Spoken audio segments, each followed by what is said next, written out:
이 블러썸 시리즈 중에서 이 제가 굉장히 거칠게 하고 있는 이 블러썸인데 완성은 아직 못했어요. 한 80% 정도 됐는데 저 항아리 부분하고 그다음에 이 배경색의 이 그레이를 어느 정도 표현을 해줄 것인가에 따라 가지고 달라지겠죠. 작업은 굉장히 큰 작업이에요. 120호 정도 되는 큰 작업인데 일단 화실벽에다 걸어놓고 계속 뜸 들이면서 보고 있는 중이에요. 어떻게 변해질까 그런 생각을 하고 있죠. 2023년 초서부터 시작한 거니까 거의 1년이 넘었죠. 근데 이게 이제 어떻게 표현이 될지는 이제 제가 끝내봐야 알 것 같습니다. 이 형광 핑크 마젠타를 써서 지금 바닥에 이게 원래 이제 한지 부조인데요. 이게 이제 장미의 모양이에요. 이 마젠타색을 칠했다가 마젠타를 계속 제가 덮어서 할 수는 없으니까 좀 묘사를 하기 위해 가지고 이 모델링 파스텔을 이용해 가지고 살짝 한 겹 입혔어요. 채도를 떨어뜨리기 위해서.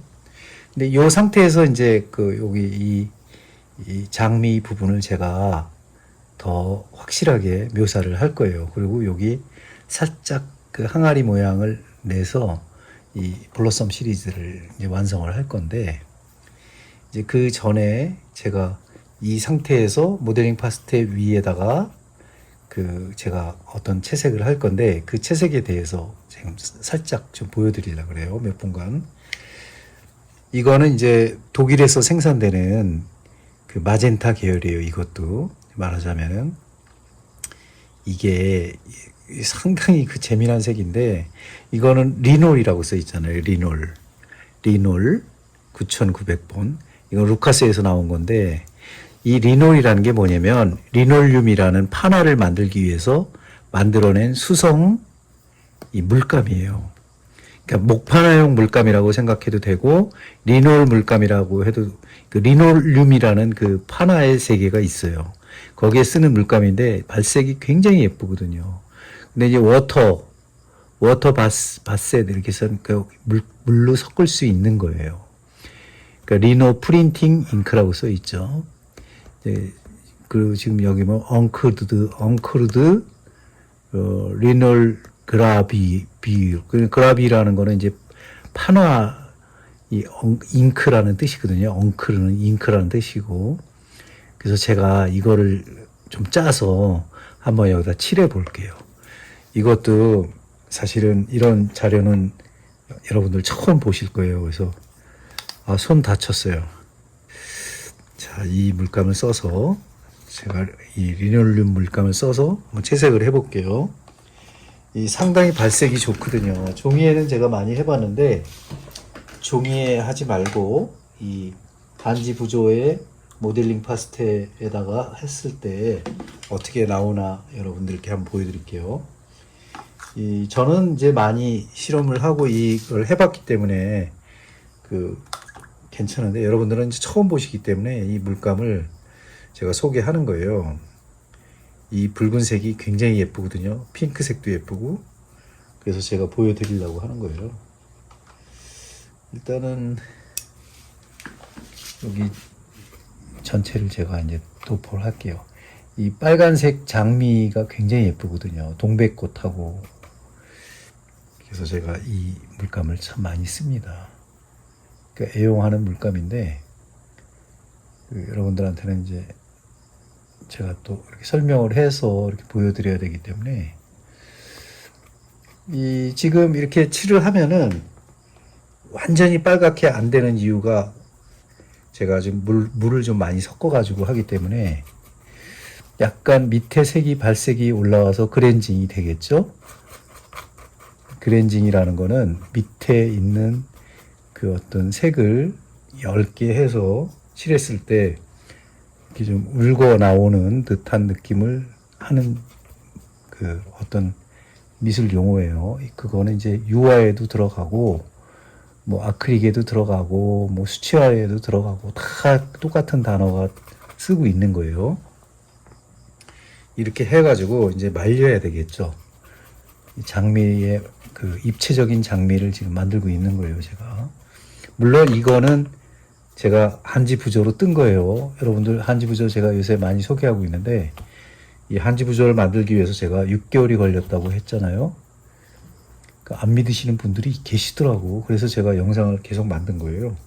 몇 개를 만들었는데 뭐 물론 이 지금 이 상태에서 한지부조가 어딨어 이렇게 한지가 어딨어 이렇게 말씀하시는 분들도 계신데 이 밑에 있어요. 이 바닥에 두들겨 보면은 이 속이 비어 있다고. 이게 꽉 찬 게 아니고 꽉 차게 할 수도 있는데 꽉 차게 하면은 어떤 단점이 있냐면 쭈그렁하다고 이 형태들이 이 속이 비어 있어야 오히려 이게 빨리 마르면서 이 부조의 형태를 유지하거든요. 근데 이 속이 차 있으면은 계속 말라가면서 쭈그러든다고. 쭈그러들면은 장미의 형태가 이렇게 이쁘게 안 나오고 쭈글쭈글해지겠죠. 그래서 그런 걸 피하기 위해서 제가 이렇게 한지 부조를 하는 거예요. 그리고 이 부조 색깔이 그 한지면은 그 한지는 그 고유의 그 내가 재래로 만들고 있지만 그 색이 약간 좀 그 뭐라 그럴까 노리끼리한 그런 맛이 있잖아요. 자연적인 맛이. 근데 그거로 해서 전시를 할 수도 있지만은 그렇게 하면은 약간 좀 공예적인 느낌이 너무 강해가지고 저는 약간의 회화성을 넣는다고 내 딴에는 생각을 하는 거예요. 그렇게 해서 하기 때문에 그 한지 색깔을 다 없애고 이렇게 채색을 해서 그 릴리프의 효과를 나타내는 거거든요. 그렇게 해서 이제 작업을 해서 장점이 있고 단점이 있는데 뭐 장단점은 굳이 얘기를 안 해도 그 이제 보는 사람 그 잣대로 보기 때문에 저는 그럼 크게 이제 개의치는 않죠.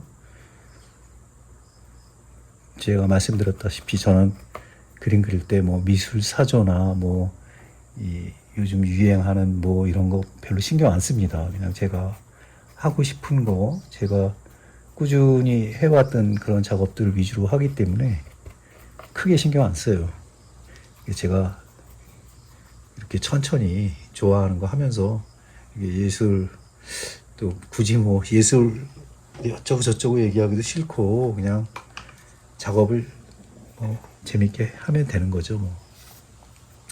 이렇게 해놓고 이제 주변부에 마치 그 화병에 동그란 화병에 그 장미가 꽂혀 있는 것처럼 만들 거예요.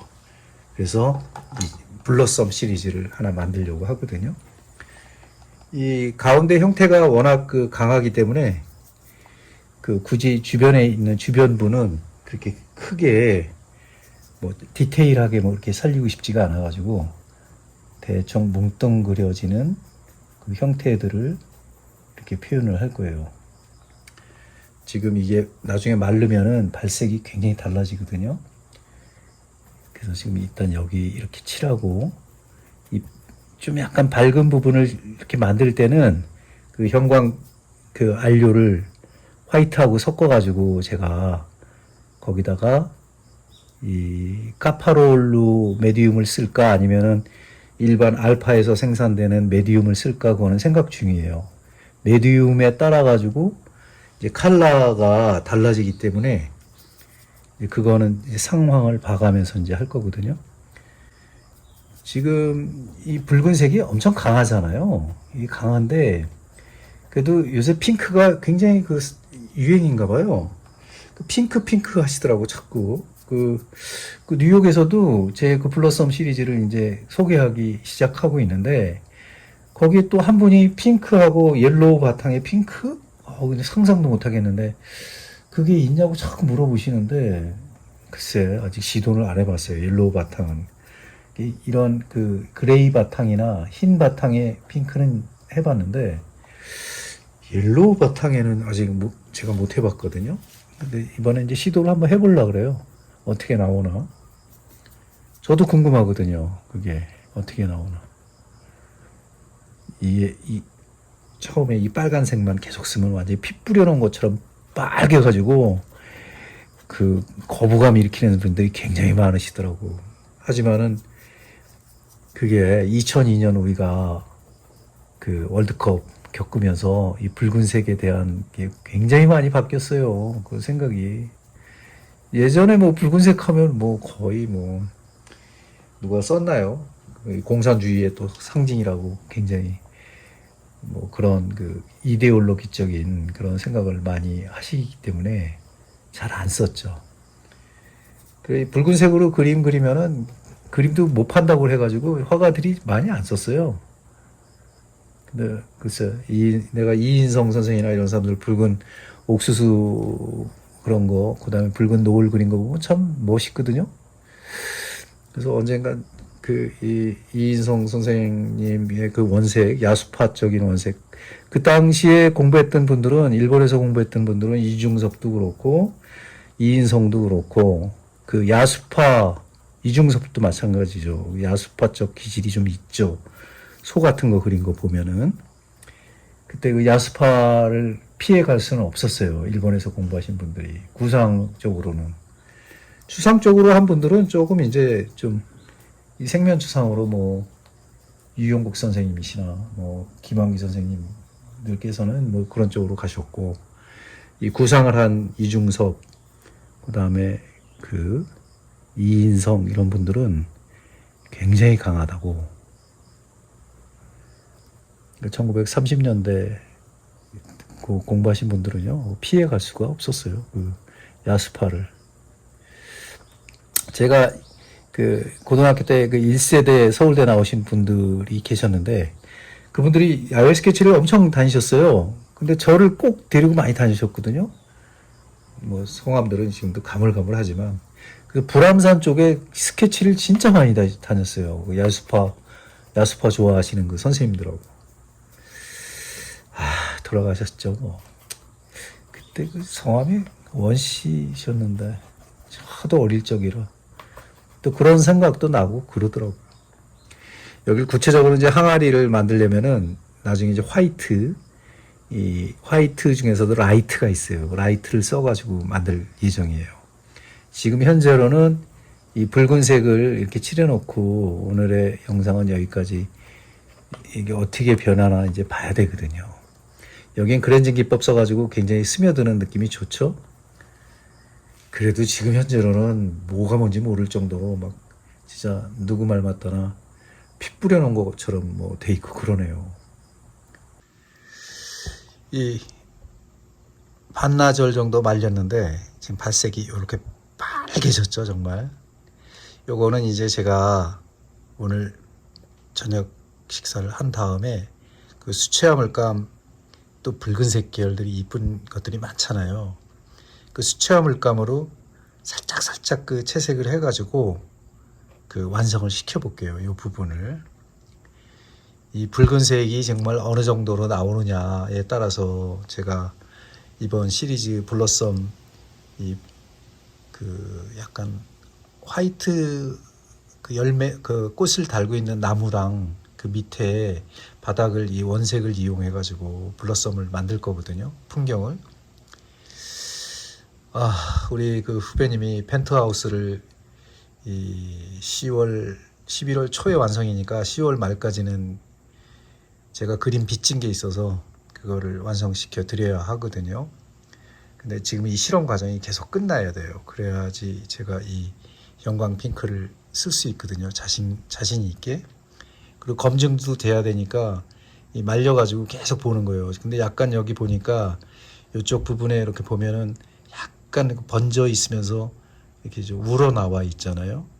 그래서 모델링 파스텔하고 궁합이 이 정도다라는 거는 지금 느끼고 있거든요.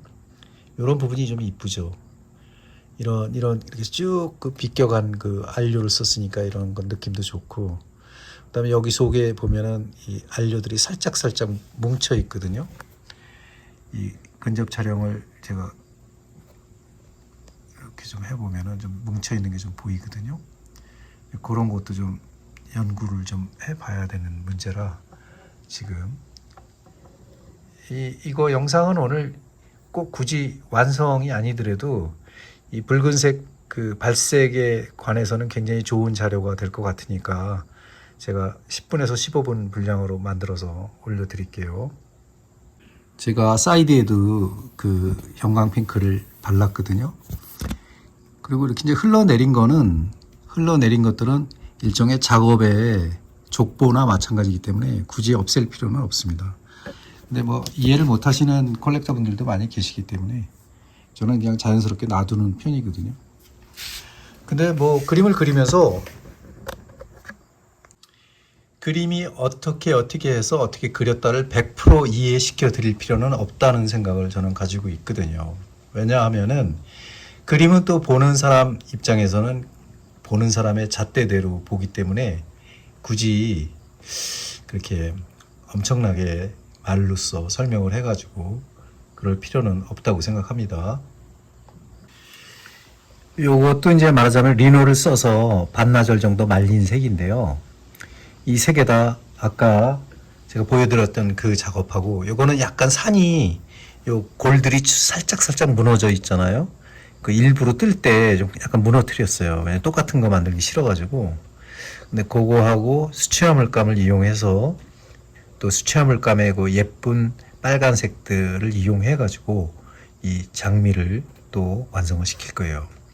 그러니까 어떻게 보면 오늘 흑장미 2개를 만들어 볼 건데 이 핑크가 어떤 식으로 받쳐주느냐에 따라서 이 맛이 달라질 것 같아요. 이 그림의 맛이.